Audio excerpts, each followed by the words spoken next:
Guys, gals, non-binary pals, welcome back to the Bionicle Inspiration series. Today, we're doing an extra special theme, because this is one of those themes that just gets me, like, excited, and I'm just like, this is going to be a good one. It's Titans, and technically, I've done Titans before, but it is making me think about Attack on Titan, which is good. Irrelevant. What's exciting about it is I could have called this episode Titans of Twitter, but I didn't. But I could have, because every mock here is sourced from Twitter. And now, I'll be honest, I hate Twitter. I hate the UI of it. The notification system annoys me. I'm not a fan of it. That's just my opinion. I'm sure other people love the website. God bless you. I can't work it out.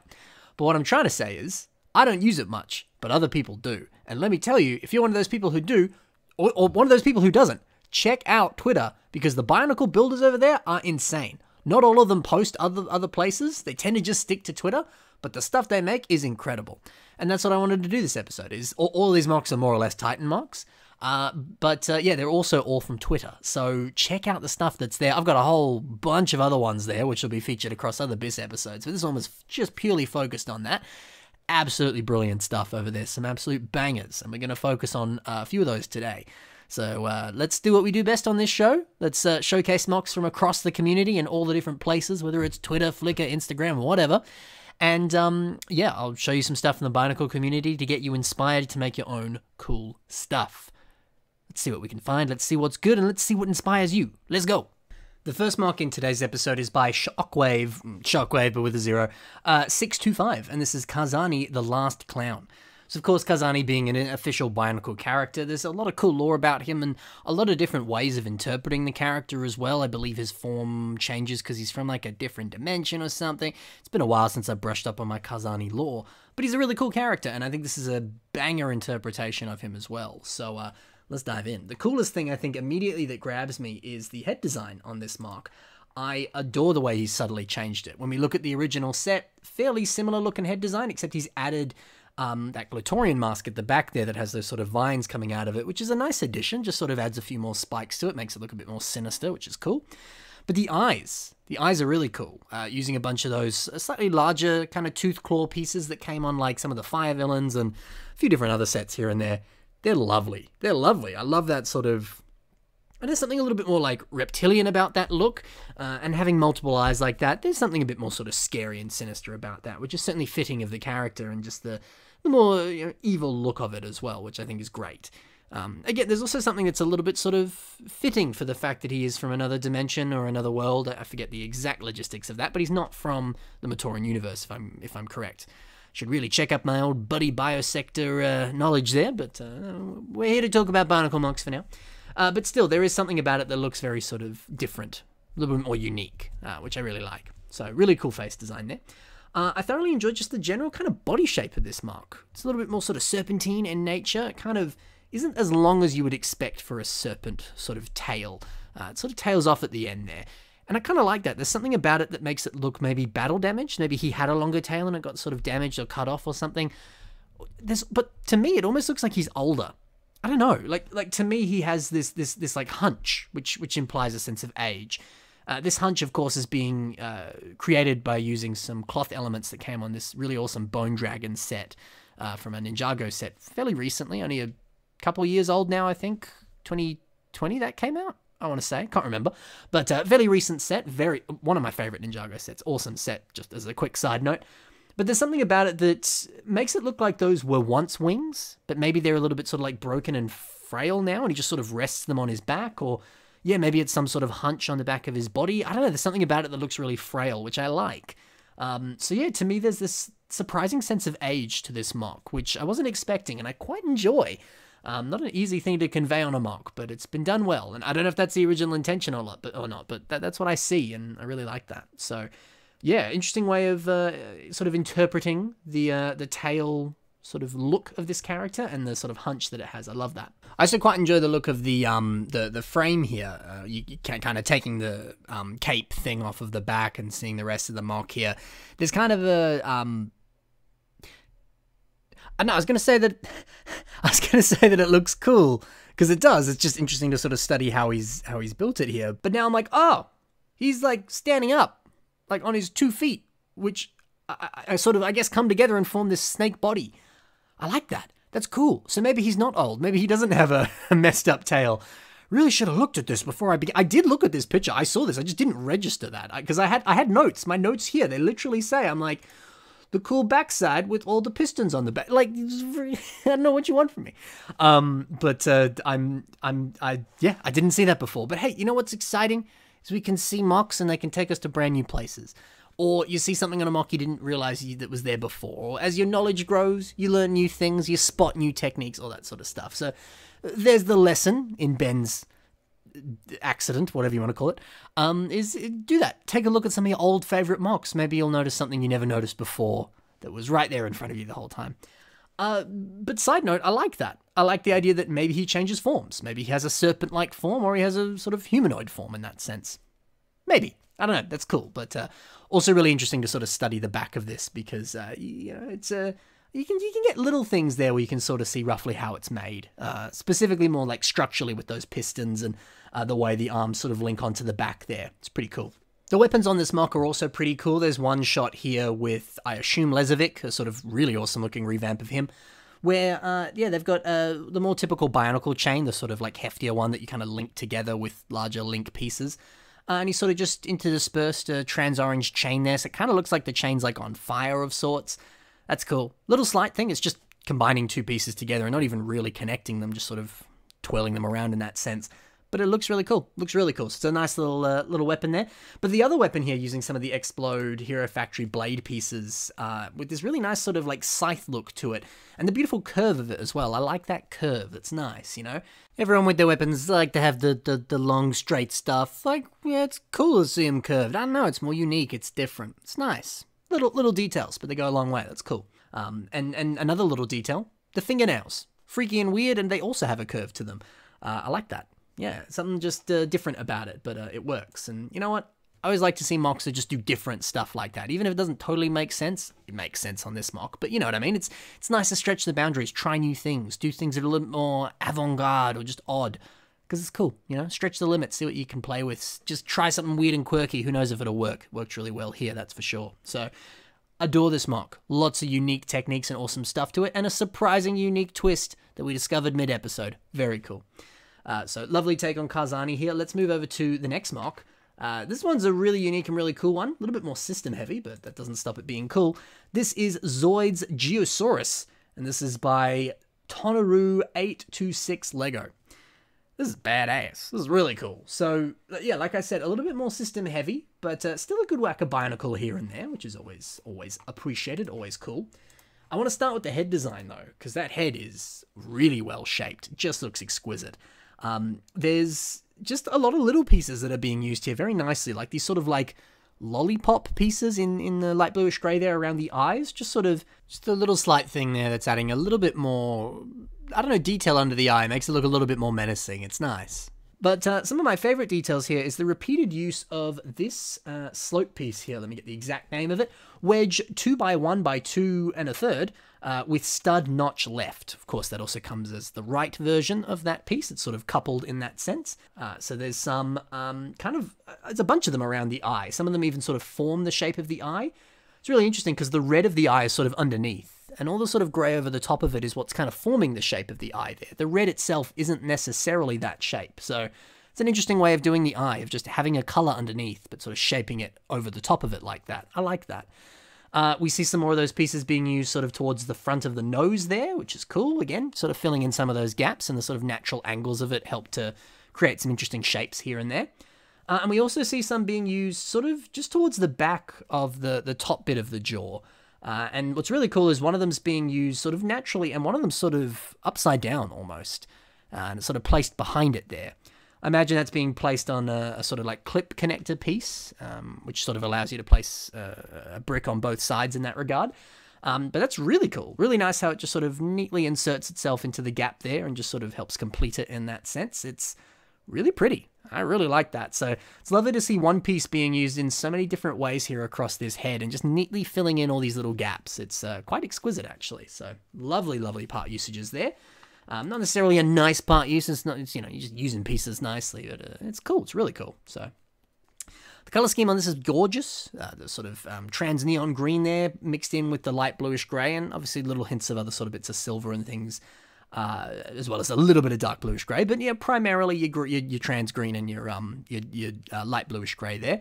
Gorgeous, lovely color scheme. Very, I suppose, fitting of Zoids and fitting of a sort of mecha robot dinosaur thing, I guess. I don't know. It just looks very nice. I'm not super familiar with Zoids, so I don't know if this is based off something specific, but I'm sure you Zoid fans out there, you can tell me if it is or isn't. I'm sure it is, but it looks so cool. Also, dinosaurs with guns on their backs. I know it's a bit more sort of fitting for a Zoid, but that alone is a cool concept. If you're planning on building a dinosaur, please put guns on its back or on its hands or in its mouth, whatever. That's awesome. So yeah, absolutely fantastic. And what I like is, yeah, this MOC is very heavily system, but the Bionicle pieces are sort of acting more sort of like structurally. Like specifically when we look at the feet on this MOC here, we do notice a good amount of sort of like kind of piston pieces and like Technic parts and things, and even some like mutter feet in grey that sort of form the toes there, which that's a really nice technique and a bit of posability to them as well. It's really cool. So I kind of like that idea of really heavily focusing on your like Technic or your Bionicle or your construction style pieces to really form the structure of stuff, because those pieces more sort of naturally lend themselves to being able to do that. Whereas your system pieces, they can, it depends how you use them, but it's a lot easier to make sort of structural details with your Technic stuff, because that's just how they're designed, really. So by all means do that. If you want to be a bit more system heavy, don't be afraid to put in a bit of Bionicle here and there, whether it's structural or whether it's like the toes there and other bits of the legs and kind of the arms as well. Just little aesthetic details there that help kind of round it off and add things that maybe you couldn't have done with system parts, like a bit of toe posability or your structural stuff like I just said. So yeah, it's pretty cool.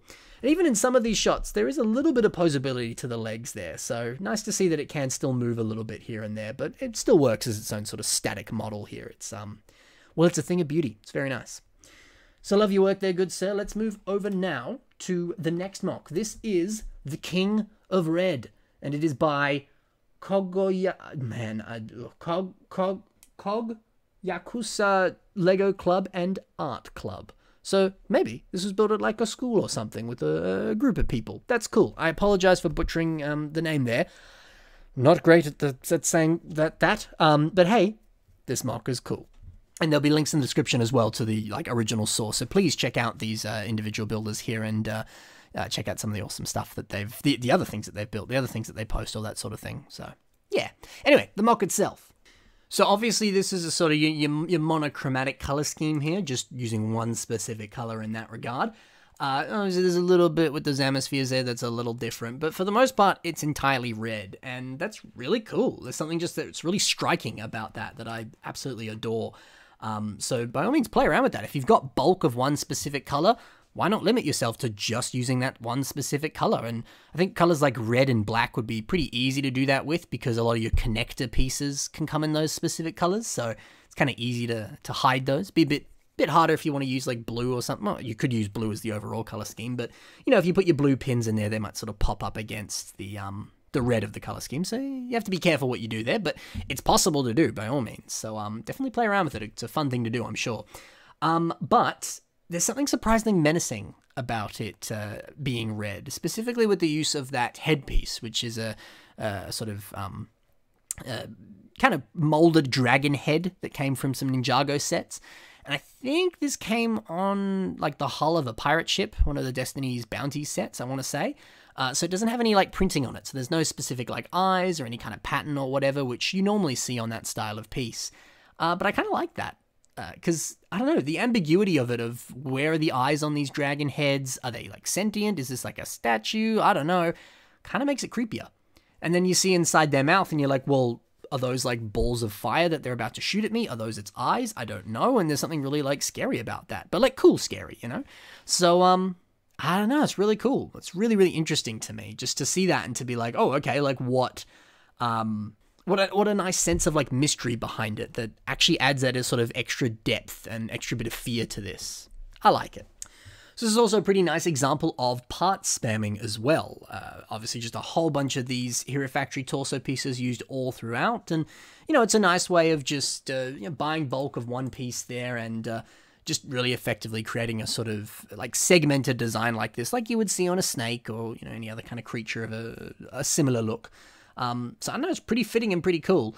And also just all these different dragon heads in close proximity like this. There's something very like, you know, like a Hydra from mythology, that sort of thing. Or like Tiamat from D&D, whatever you want to say. It's cool. I love seeing just, you know, the multiple heads there that could attack you. It's a nice aesthetic, you know, it's cool. So yeah, really different mock, really unique color scheme to it. Well, unique, it's just the monochromatic red. You know what I mean? It still looks pretty, you know? So play around with your monochromatic color scheme, see what you can come up with. This is a pretty cool mock.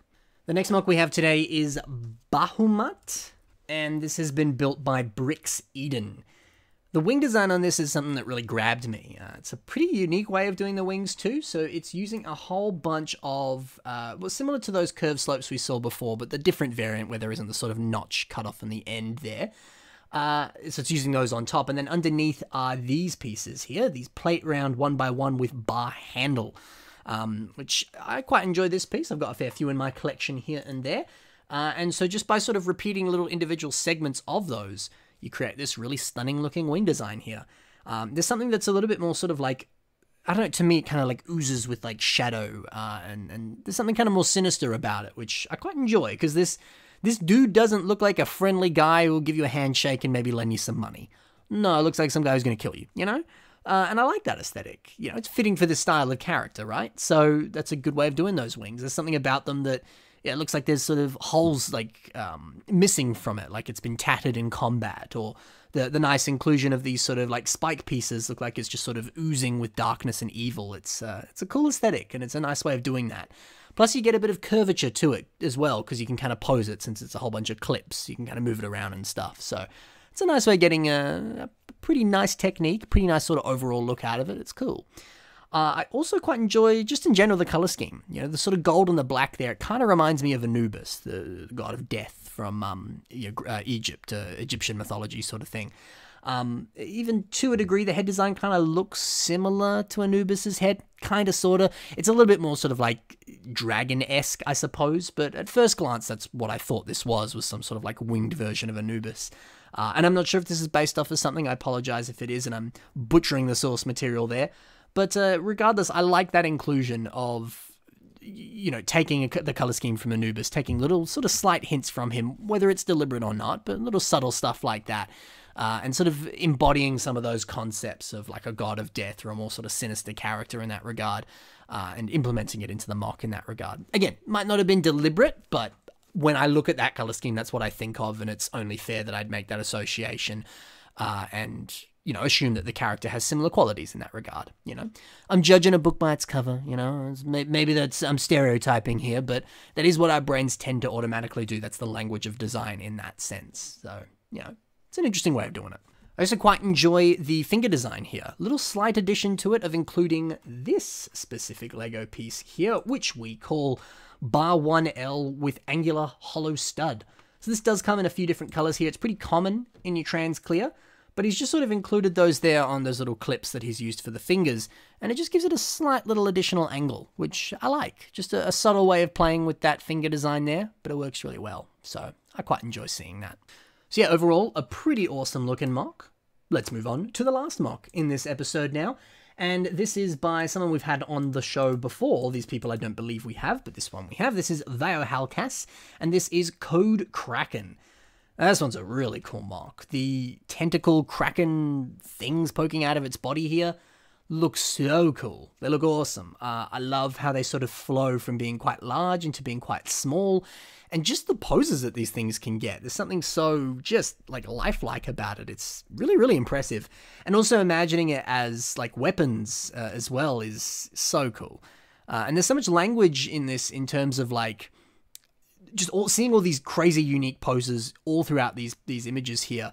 Just really makes this character come to life. You could see how it might even use these tentacles in combat, all sorts of stuff like that. So, I don't know, to me, I love seeing that because you immediately get a picture of who this character is, how they move, what they do.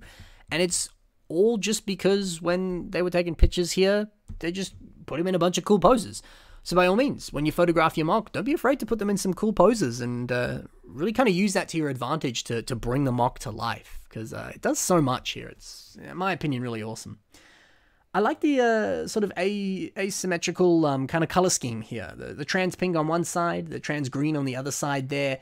Really cool. It's just pretty unique and pretty interesting, and I like the fact that the trans pink also sort of kind of travels up into the torso as well. I don't know, something kind of nice about that. And then again, the trans green kind of carries over to the head as well. So interesting way of doing it there. And it just visually looks quite nice. Some of the details that are pretty cool is the torso design, using some of those Wenua Hordika masks there as sort of manly pecs there, which is just a really solid looking torso design. And overall, just the general kind of like structure and frame of this character is so cool. Additionally, he has like kind of like a gas mask aesthetic on his head. Awesome. And I quite like the fact that there's sort of like exhaust ports and like pipes, and on his tail he has this like big old wheel kind of barrel thing. I don't know what you'd call that. But there's something almost sort of like mechanical about this. And I go like, oh, is this guy like experimented on himself, or he's in some sort of like powered suit that has like this energy source running through it? I don't know, but it looks cool. So I love those little subtle additions there that, again, make me really kind of ponder who this character is, think up a backstory in my head. It's really cool. So yeah, a phenomenal amount of posability and just some phenomenal techniques all throughout this mock here. It's awesome. So that's it for all of these Titans of Twitter. If you enjoyed all these actual Titans of Twitter, check out their accounts over on Twitter. There's links in the description below. See what sort of stuff they've built. There's plenty more mocks where these ones came from. So please check them out. These builders are very, very talented. And check out Twitter in general, because there's a lot of good Bionicle builders over there. So do your hunting, have a look around, and see the absolute talent that's over on Twitter there. Additionally, in the description below are links to some of my own social media, so if you want to check out some of the things that I've got going on. I recently posted a sort of construction-adjacent character build over on Instagram. It's a fairy character that I built, which is sort of a reimagining of an older mock that I've made a few different iterations of. And I'm pretty happy with it, so by all means, you can check that one out. It's a little more system-heavy, doesn't really use any Bionicle in it, but worth looking at if you're interested. And additionally, in the description below is the submission email. So if you have ideas for episodes, if you have a mock that you want to see on the show, send me an email and I'll do my best to put your mock on the show, or turn your theme into an actual theme. But I tend to just keep the emails to submissions. That's sort of the best thing to do there. Pretty please, because if you just want to reach out to me on social media and chat with me there, or suggest stuff, that's the best place to do so. For me, the submission email is what it is for, to send submissions. So that's the best place to get your, well, that's the only place to submit your stuff. Social media, that's the best place. That's the best place to have a chat with me. So that's sort of the difference between those two there. Thank you very much for listening. Hope you enjoyed this episode. I'll see you in the next one. Happy building. Bye for now.